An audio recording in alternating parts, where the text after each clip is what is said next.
Thank you.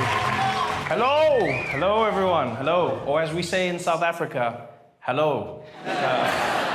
It's really wonderful to be here. This is my first time working with Comic Relief, and they asked me to join. They said, Trevor, we'd really love you to join Comic Relief. And I said, I'd love to do it, to have to come to the UK. But then I found out that there were actually projects in South Africa that I got to take part in, which was really wonderful for me for two reasons. One, because obviously it's close to my heart. I grew up in a township. But more importantly, I didn't have to fly, which was really great. Because flying has been particularly stressful for me in the recent months, mostly because of the Ebola crisis.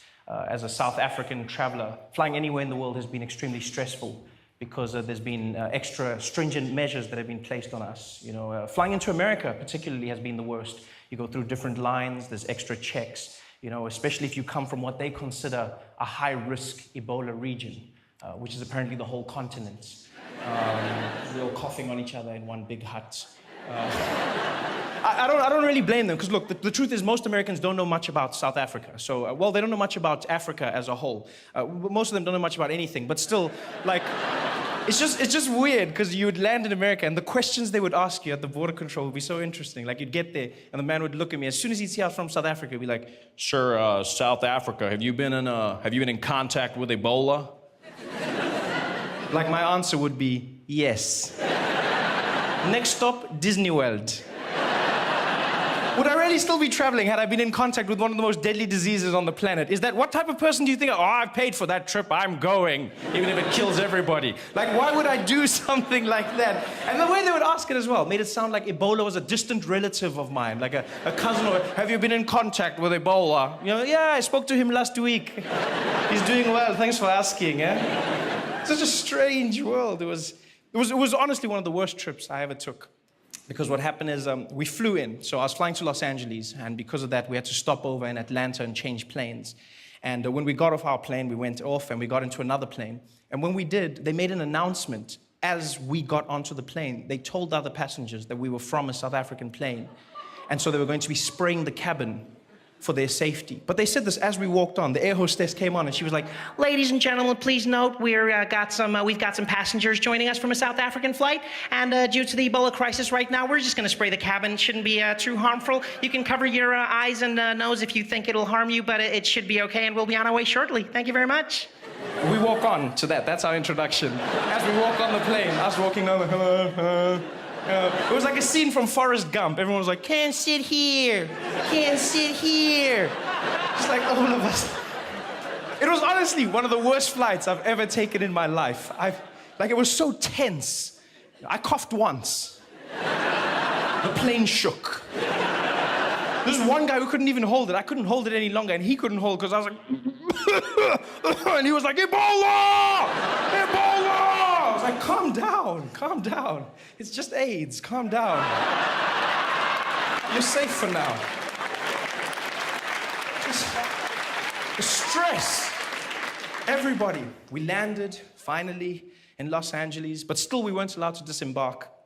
The air hostess came back on to make another announcement. She said, "Ladies and gentlemen, please stay in your seats before we can disembark the plane. We're just going to have a quick safety procedure, checking out health and safety officials coming on board to make sure everything is up to standard, and we should be on our way shortly. Thank you very much." And so we had to sit there while a health and safety official came on board the plane. And his job was, using a list of African passengers, he was going to go around and then scan each passenger and make sure they were healthy. And what he had a laser thermometer, and he'd go to each African, pointed at our heads. And then basically the way it worked on the thermometer is if you're very hot, then you've got Ebola. I think that's how it works. So walk down, scan the people, walk down, scan the people. And I don't know why he did this. He came down to my row, walked all the way to me, scanned the people around me, looked at me, and then just shook his head and walked away. Like, he didn't, almost like I wasn't African enough or something. He was just like, "Oh, no. And then he scanned the people around me, and he moved on. So because of this, a few rows later, he was short one name on the list, which was mine. And so he calls the air hostess over and he's like, I got a name, I don't know. And she's like, "Are you sure? Did you check?" He's like, "Yeah, I don't know who it is, I can't see who." And there's commotion and it's growing and it's growing. And now I think they're talking about me. I'm pretty certain that, but I'm not gonna be the guy who's like, "Excuse me, I think I'm the Ebola threat. I'm not gonna say that." So I'm just listening while this is it. And the commotion's growing, it keeps growing. So the whole plane starts listening, everyone gets involved. And then at its height, there was a man 3 rows behind us of Middle Eastern descent. He had a big beard, very traditional regalia on.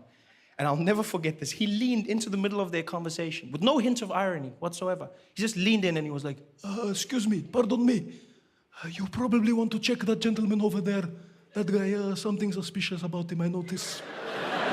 You want to check him there. Yeah, that guy was coughing. I was like, really?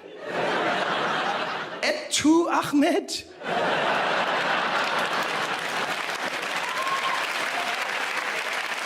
How the wheel has turned, my friend. You forget there was a time when Muslims were the black people of the skies. And yet now you have turned on me. I thought he would be on my side. I thought he would relate. I thought he would be like, don't worry, I know how it feels, I got you. Instead he was like, enjoy being under the bus. It was a stressful time. But coming into the UK has been a bit nicer, you know. I guess people are a bit more informed. Not that it's easy, don't get me wrong. Flying into the UK is a lot of stress. You have one of the most stressful border controls I've ever come into in my life. They ask you so many questions, question upon question upon question. I've got the right paperwork, I've got the visa, comic relief. The guy looks at me, he's like, so you're a comedian? So yeah, he's like, you don't look funny.